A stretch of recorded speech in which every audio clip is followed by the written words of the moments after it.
Gracias por continuar con nosotros. Contamos con la participación de José Ricardo Taveras. Él es secretario general de la Fuerza Nacional Progresista. A mí ya yo estoy como variando mucho. Yo creo que el discurso que más me gusta de la Fuerza Nacional, que no se ponga guapo Pelegrín ni los otros. José Ricardo, ¿qué hay? ¿Cómo estás? Bueno, cuando tú dices que te gusta mi discurso, Sí, me gusta tu ¿te discurso. gusta el de Pelegrín? Porque es el mismo. Sí, pero tú eres menos diplomático. Pelegrín nosotros siempre andamos en lo mismo, Sí. diciendo lo mismo. Sí, pero tú Cada quien en su estilo. Exacto. El estilo tuyo, entonces, me gusta más. Aunque Pelegrín es amigo mío. Bueno, me gusta también el del doctor Castillo, pero cuando yo lo entrevisto. Porque si tú lo dejas hablar solo, se coge el programa para él. Demasiado vocabulario y sapiencia. ¿O no? El líder. Sí, ese es mi líder. ¿Eh? Ese es mi líder. ¿Por qué Vincho es tu líder? Vamos a ver. Tú sabes que yo siempre le di seguimiento a Vincho porque desde que yo era estudiante, Vincho es una figura en el derecho sumamente respetada. Y obviamente todos los que aspirábamos a estudiar Derecho y después estudiábamos Derecho. Perdón, José Ricardo, tú estudiaste en Lucamayme, en Santiago, sí, ¿verdad? Exacto. Pues siempre vemos al doctor Castillo como un referente. Sí. Entonces yo lo veía así y obviamente yo tenía las dos pasiones del doctor Castillo, la del Derecho y la política. Y le vi, siendo yo muy joven, el lidiar ese pleito del Partido Reformista y le escuché y lo entendí. Y además he visto también cómo el tiempo le ha ido dando razón en casi todo lo que ha dicho, por no decir que en todo. Entonces, yo comencé a observar también cuando lanzó su partido. Yo soy miembro de la Fuerza, no desde el origen, pero casi desde el origen. Ya, pues tú no eres tan viejo. No, yo no soy tan viejo, pero estamos Pelegrín, hablando sí. de que yo entré siendo un muchacho. ¿tú me Pelegrín entiendes? sí, porque Pelegrín es mucho mayor que tú. Pero estoy hablando de que entré siendo un muchacho. ¿Cuántos años tú tienes? Entonces yo tengo al doctor Castillo desde que empezamos en la universidad. Ajá. Empecé yo a interesarme y sabe que vinieron todo ese proceso, la formación del partido, después el papel que comenzó a jugar con la oposición que hizo al gobierno del PRD en el 82, 86, y siempre fui participando de sus actividades, me fui integrando hasta que un día que compartí con él en una casa de un amigo, siempre iba todo, pero no me había integrado formalmente. Le dije, bueno, doctor Castillo, yo lo voy a acompañar. Es probable que a usted no le hagan caso, porque en este país, a personas como usted, es difícil que le hagan caso. Pero usted tiene razón y el tiempo va a tener que reconocerle. Y no sé cuánta gente andará con usted, pero yo sé que al final, cuando usted llegue, va a llegar conmigo. Y le he cumplido. Le he cumplido en todas las soledades que le ha tocado.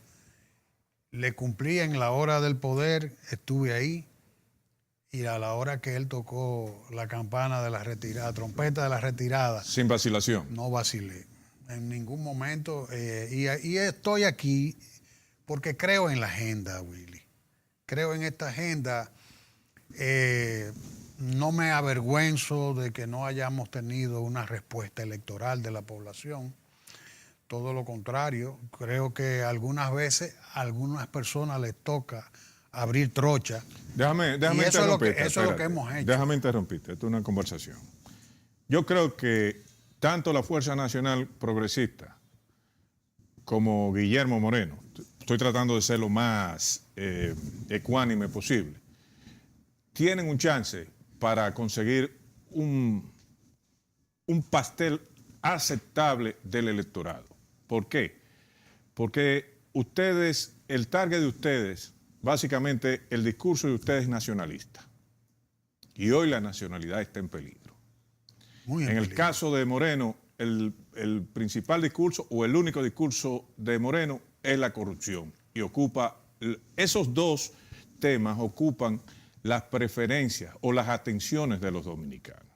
Así que si ustedes trabajan bien, ustedes se pueden alzar con un buen pedazo del electorado. Me alegra oír que tú digas eso. Digo, la encuesta lo está diciendo, en el sentido de que la población está inquieta con el tema. Pero en el gobierno no entienden eso.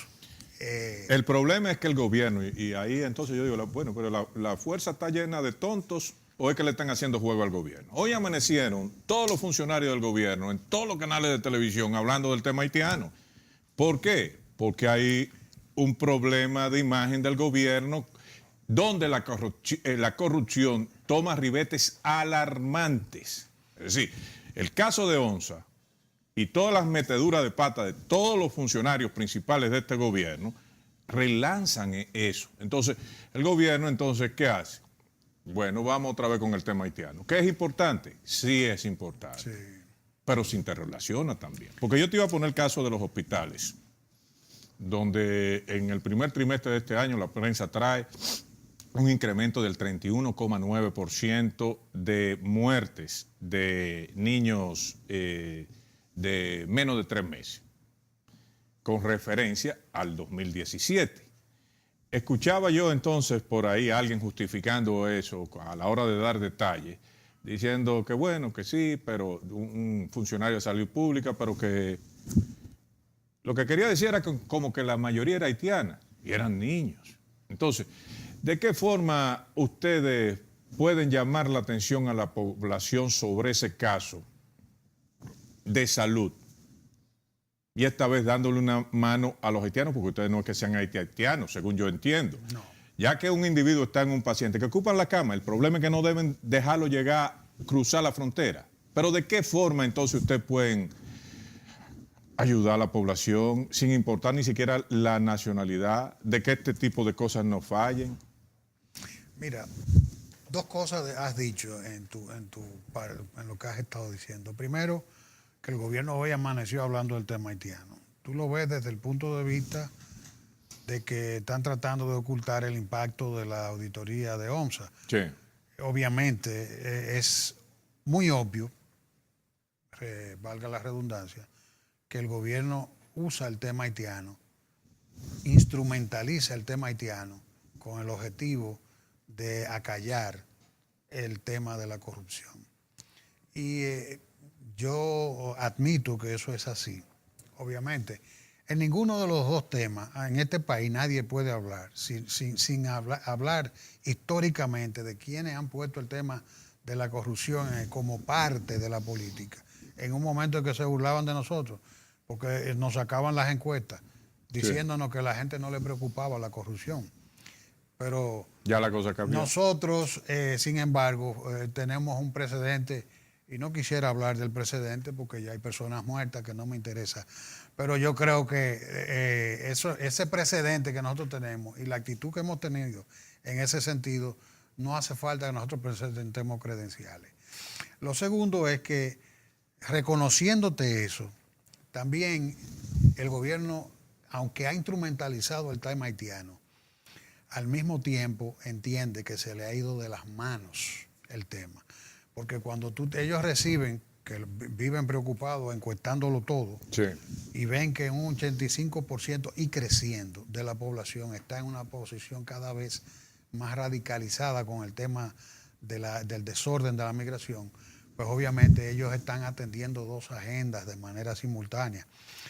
Cuando te sacan en una encuesta nacional de inmigrantes, en vez de decir, bueno, en el próximo censo vamos a medir la cantidad de extranjeros, pero no, vamos a hacer una encuesta que no es un instrumento confiable, no tiene la certidumbre de un censo, y entonces están saliendo a defender, porque la idea es decir, aquí no hay tanto extranjero, y como apaciguar y contrapesar el discurso de los ciudadanos que estamos preocupados con este tema.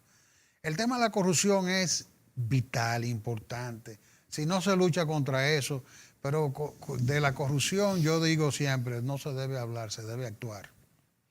Pero ¿cómo tú actúas contra la corrupción cuando desde las alturas del poder, las más altas instancias del poder, se proyecta como un encubrimiento y una colaboración? Obviamente la corrupción hay que desnudarla, ese es el papel de la prensa, de la oposición, Tú tienes que, lo que a mí no me gusta con la corrupción es que se especule con la corrupción, porque los estados, las sociedades están montadas en un caballo y ese caballo se llama confianza.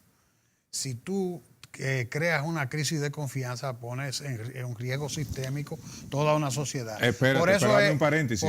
Pero ¿cómo se va a tener confianza un proceso donde se adquiere una planta criticada por todo el mundo, que la está construyendo una empresa que tiene signo de interrogación en el continente americano completo, donde ya van por lo menos 3 presidentes que caen, 2 y un vicepresidente que caen producto de esto, y donde hay centenares de funcionarios en América Latina presos, y donde esa empresa aquí tenía su cuartel general de sobornos, y donde aquí ni hay presos, ni hay señalamientos a las personas que están involucradas con eso, que inclusive toca al presidente de la República. Déjame explicarte. Cuando yo digo eso, cuando yo digo el caballo de la confianza, en que se monta, lo que quiero decir es que todo proceso de corrupción tiene que tener fundamentos. Yo no estoy en contra de nada de eso. Yo creo que estoy en la misma sintonía que tú estás. Lo que a mí sí me gusta, por ejemplo, que se abra un proceso contra Odebrecht que no sea una pantomima como la que se abrió aquí. Sí. ¿Te entiendes? Porque ahí no están lo que son realmente. Sí. Entonces, no voy a decir en general, porque no quiero hacer ningún juicio específico, pero el juicio de Odebrecht aquí, eso se fue por la tangente. De manera que... una burla a la sociedad. Pero lo más triste, porque yo creo que estamos hablando en sintonía, lo que estamos es haciendo enfoques, porque yo lo que digo es, si yo creo en la lucha contra la corrupción, lo único que estoy diciendo es que la lucha contra la corrupción debe ser una lucha que se sustente en la certidumbre. O sea, cuando tengamos algo, como cuando digamos que la burra es valla, como dicen, que tengamos el pelo en la mano. Pero es que la burra es valla, porque déjame entrar en esto. La página 14 desaparecida del expediente contra imputados reseñaba que en Punta Catalina para la adjudicación de la obra hubo soborno. La licitación fue irregular. Entonces, eso inclusive solamente que desaparezca. Pero el expediente de aquí está concentrado en el Congreso. Como si fuera ahí que está la cosa. Sí, sí. Ahí no aparece. Por eso digo, no, ahí en el Ejecutivo no hay nada. Oye, ahí no aparece ni el director de CDE, que es vicepresidente, ni el presidente de CDE, que es Danilo Medina, y que firmó el contrato y fue que negoció directamente, ni el señor de Obras Públicas, el señor Gonzalo, ¿cómo que se llama? Gonzalo Castillo, que según me cuentan, siguen realizando obras con la empresa Odebrecht después de todo ese escándalo. Bueno, la idea es que, como veníamos hablando, ambos temas son vitales. Pero el tema haitiano, como tú decías, nosotros no somos anti-haitianos. Es el estigma que lo quieren vender como claro, inmediatamente, por ejemplo, yo ayer hice algunas opiniones diciendo que una encuesta no es un mecanismo confiable y me han caído arriba. Los muñequitos de papel de la DICON y todas esas cosas. Pero, ¿por qué? Porque yo he dicho, no, eso no es una herramienta confiable, debe ser un censo, más nada. Y lo está diciendo un director de migración. Óyeme, cuando hicieron el primer censo, yo era director de migración. Y me invitaron al lanzamiento del censo y yo no fui. Y me pidieron que querían ir a presentarme la encuesta y no los recibí. ¿Por qué? Porque yo no creo en eso. Porque eso es parte de... ¿Quién está montando eso? Eso lo están montando con fondos de la Unión Europea, las ONG. ¿Quiénes eran los que aparecían ahí? Los pro-haitianos históricos. Entonces, yo soy pro-haitiano. Primero que nada, pro-dominicano y pro-haitiano en el sentido de que yo quiero la redención del haitiano en Haití. Porque lo que quieren es mantener una industria de usufructo del drama ajeno para vivir succionando la víctima que son los haitianos. Entonces viven de eso. Esos estudios y todas esas cosas que se hacen para poder accesar a los fondos que para temas migratorios va presupuestando Unión Europea, Canadá y todas esas naciones. Y en torno a eso hay un modus vivendi, gente que vive muy bien de eso. Y ese modus vivendi involucra a gente de la comunidad internacional y a las ONGs que son sus instrumentos. Entonces, yo no voy a servir a dejarme instrumentalizar, validando ese tipo de mecanismos. El día que me quieran convencer, digan, vamos a hacer un censo de extranjería. Bueno, espérate, ya ahí yo no cuestionaría, pues, salvo que yo descubra que hicieron algo irregular. Y ni siquiera quiero entrar en detalle, pero te caen arriba y te dicen de una vez esa máquina de odio, eso que sé yo cuánto. Bueno, ¿pero por qué? Porque nosotros queremos que se aborde el tema. ¿Por qué Europa fue reconstruida después de la Segunda Guerra Mundial con un plan Marshall? Y Japón fue reconstruido. Y la comunidad internacional hizo inversiones importantísimas. Redimieron de las cenizas un continente entero. Sí. ¿Y por qué no podemos ser capaces de, incluidos nosotros, de tratar de ver de qué manera buscamos un mecanismo para que esa población no siga a la deriva? Para que no tengan que andar mendigando nacionalidad, estatus migratorio, pasando trabajo. Cuando tú ves, yo he estado viendo lo que está pasando con los haitianos en Chile y me duele. Ellos no están acostumbrados a esos climas. ¿Entiendes? Entonces están llegando los mismos haitianos que los reciben, porque como no pueden llevar tarjeta de crédito. Brasil no le dio territorio, o le ofreció territorio, y creo que Senegal también. No le han ofrecido territorio. Yo leí algo de Senegal. Los están recibiendo.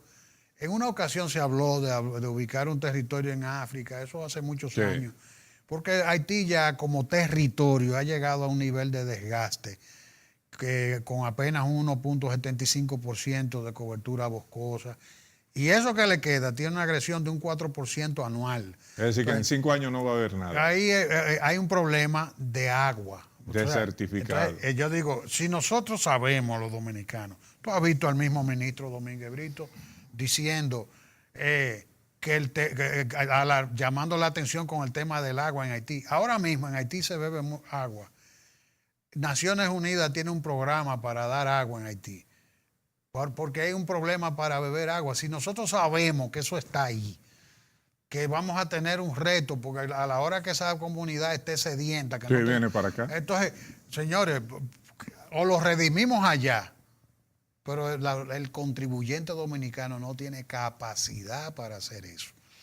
Cuando tú me dices a mí, nosotros propugnamos, por ejemplo, por tener en el presupuesto una previsión para facilitar a través de mecanismos de incentivos de exportación de bienes y servicios, para que compañías dominicanas hagan trabajos de infraestructura en Haití, por ejemplo, educación, salud, etcétera. El Estado dominicano debe prever eso, porque es que en la medida que Haití se estabilice, nosotros ganamos 3 veces por cada peso, cada dólar que contribuye a la estabilización y al desarrollo del Estado haitiano y de la sociedad. Nosotros ganamos 3 veces más que eso.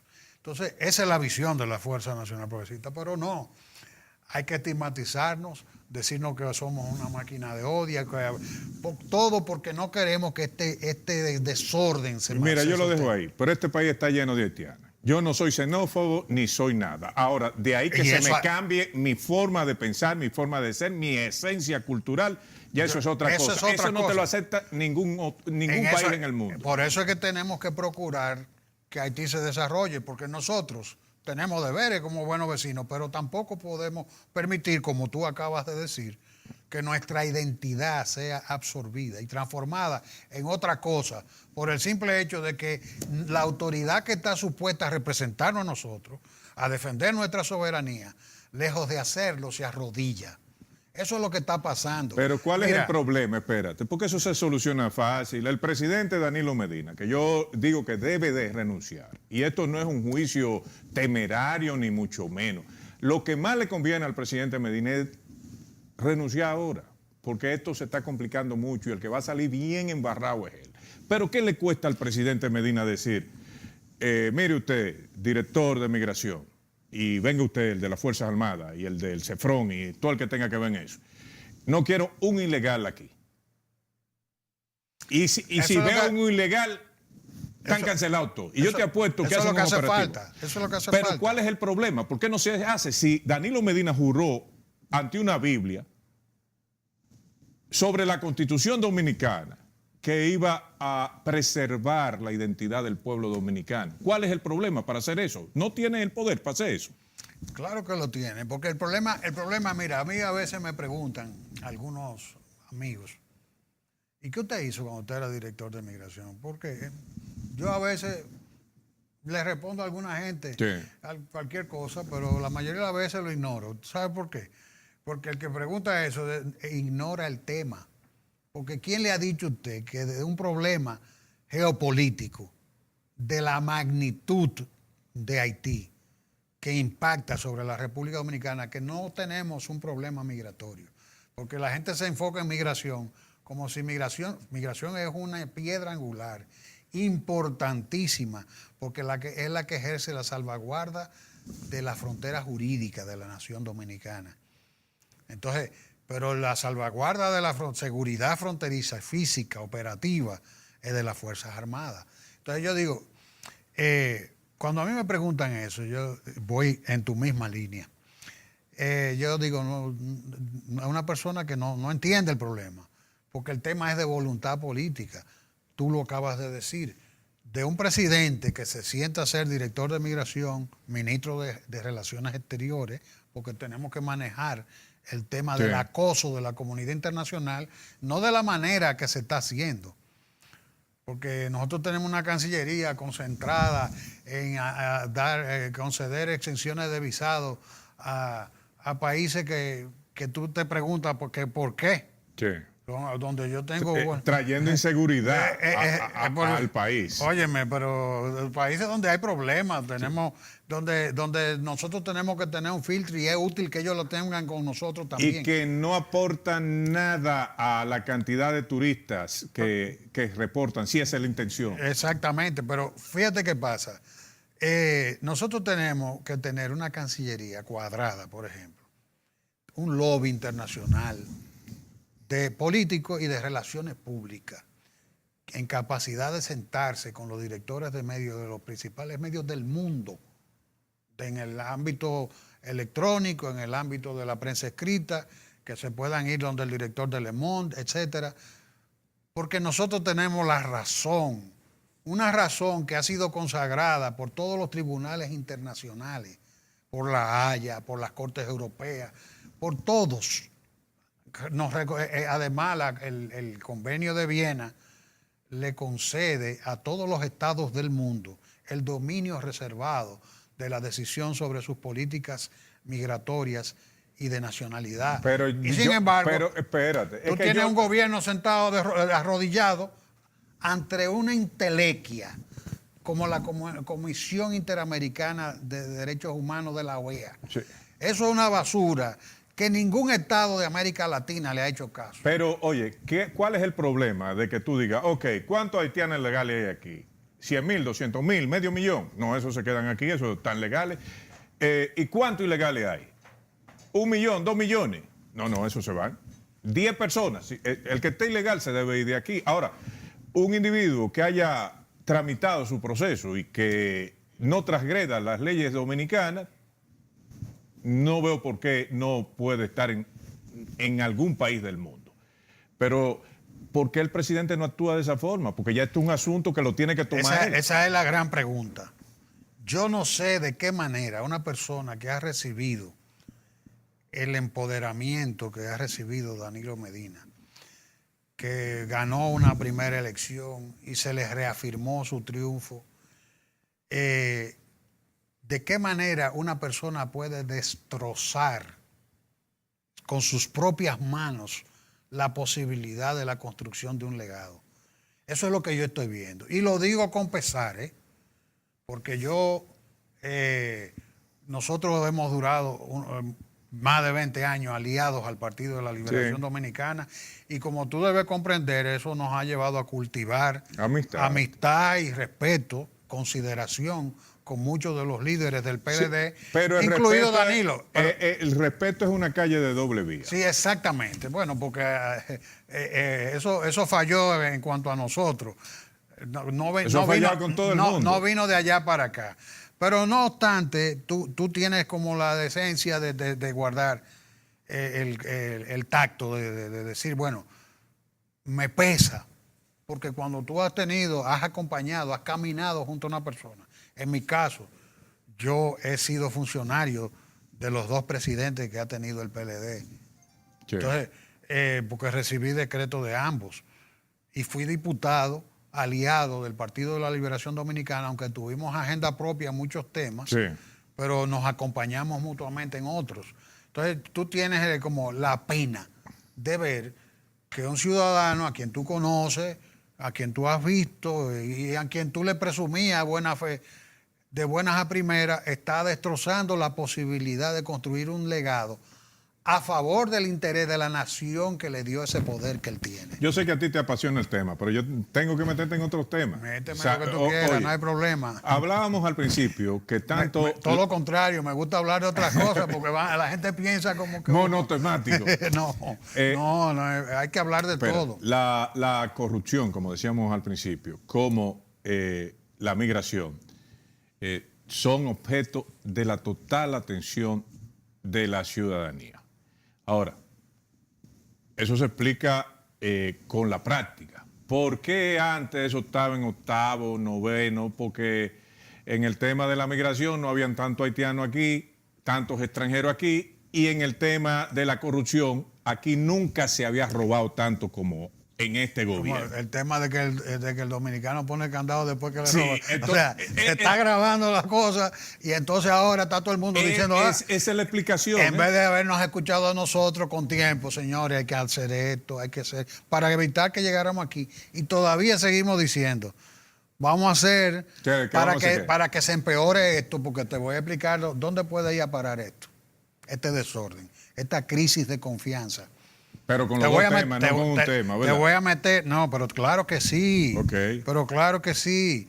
Porque es que el tema de la corrupción tratado así aéreamente, que no tiene sentido. El tema de la corrupción tiene que traducirse en medidas concretas, o sea, luchar contra la impunidad, pero también ver las debilidades que tiene. Por ejemplo, yo te voy a dar un tema que a ti te puede interesar. Me puedo autopreguntar o introducirlo en la conversación. Hablo, que hoy no me conviene hablar. La ley de partido, el tema de las primarias abiertas. Tú dirás, ¿y qué vínculo tiene eso con estos temas? Bueno, yo diría que en el caso de la corrupción tiene un vínculo muy importante. Nosotros estamos viendo en América Latina, el continente metido en una crisis de confianza en todo el sistema político y casi todos los presidentes y todos los partidos de gobierno y oposición involucrados por haberle cogido dinero a Odebrecht. Eso no es así. Sí, así mismo. Entonces, ¿qué tú estás viendo? Bueno, mira, tú tienes ya varios presidentes en el suelo, Sí. fruto de ese problema. Nosotros estamos bailando, desgraciadamente, en esa fiesta. Nosotros no, el gobierno El gobierno dominicano. de la República Dominicana. No, el gobierno dominicano. El gobierno dominicano, gracias por precisarlo, pero quiero decir el país, Sí. porque lo estamos analizando en función de naciones. Me cogiste el tiempo para hablar nada más de la... Pero óyeme lo que pasa. Nosotros vamos a hacer unas primarias abiertas. ¿Qué es lo que va a hacer las primarias abiertas? Sentarnos en la antesala de lo que era la ley de Lema Sí. en Argentina, que fue la que provocó la profunda crisis económica, democrática e institucional que se produjo en Argentina. Entonces, nosotros estamos en ese proceso. Estamos viendo que aquí hay un cuestionamiento por Punta Catalina, por todo lo que... No, por todo lo que hay. Por Punta Catalina. Por las todo lo que hizo sobrevaloraciones Odebrecht, por todo de lo que hizo todas las Odebrecht, obras por que todo hay lo que y hizo lo que Odebrecht, no hizo Odebrecht por también. todo lo que hizo Odebrecht. Y el lo que no manejo hay- turbio por lo y que los sobornos. Entonces, pero ¿qué pasa? ¿Por qué la política ha llegado en gran medida? Primero, porque en la política siempre hay y habrá y llegará siempre gente sin escrúpulos. Segundo, el sistema político está hecho para que funcione a base de dinero. Entonces, ya tú ves que cualquier persona llega a una posición y sabe que sostenerse políticamente implica que tenga una fortuna. Entonces, nosotros estamos viendo esta crisis tan grande y el liderazgo del país está concentrado en si la primaria es abierta o es cerrada, sin darse cuenta que esa es una cita como para transformar el sistema. ¿Qué podemos hacer para abaratar la política en la República Dominicana? Eso es una cosa que debemos comenzar a pensarla, porque si estamos viendo que hay que estar buscando un lobista para que financie las candidaturas y hay que estar negociando con proveedores del Estado para financiamiento, entonces ven acá, si necesitamos sostener la democracia como tal y recuperar la confianza de la gente, vamos a cambiar ese sistema. Esa ley, la ley electoral y la ley de partidos, que debiera ser un código, es un punto importantísimo. Si para yo te digo, oye, el tiempo se me está acabando, pero si yo te digo que un hombre exclusivamente es el que está atrás de eso, lo único que en este país no hay pantalones, y usted ve las organizaciones, los mismos partidos de oposición, las organizaciones económicas, las sociales, rebotando el asunto. Esto no es un asunto del Senado, esto no es un asunto es la línea de Danilo Medina que pretende quedarse ahí, sea como sea, y utiliza las primarias abiertas como brecha para ver si se cuela en la reelección. Pero Willy, tenemos que decírselo. Pero eso lo estamos diciendo. Lo estamos diciendo porque el problema es que él está anillado. Él está anillado. Y tiene los oídos anillados. No, porque le interesa también. Porque ese anillo, los oídos que tiene y los lentes que tiene, solamente llega lo que el anillo permite, porque no comunica. Porque tú me dices, presidente, usted quiere la primaria abierta. Háblele a su nación, razones, ¿dónde usted ve la...? Es que no lo puede hacer porque hasta con una Biblia juró. Pero es que vamos a meter la posibilidad de que el narco, la mafia y la corrupción sean los que controlen la política. Bueno, ya tú se lo dijiste y después él va a decir, yo no lo sabía. Espero. Siempre hay oportunidad para Vamos rectificar. a seguir hablando en programas posteriores. Lo que dije no es temerario. Presidente, piénselo bien, renuncia ahora y evite ese problema. Volvemos mañana al mediodía. Está fuerte.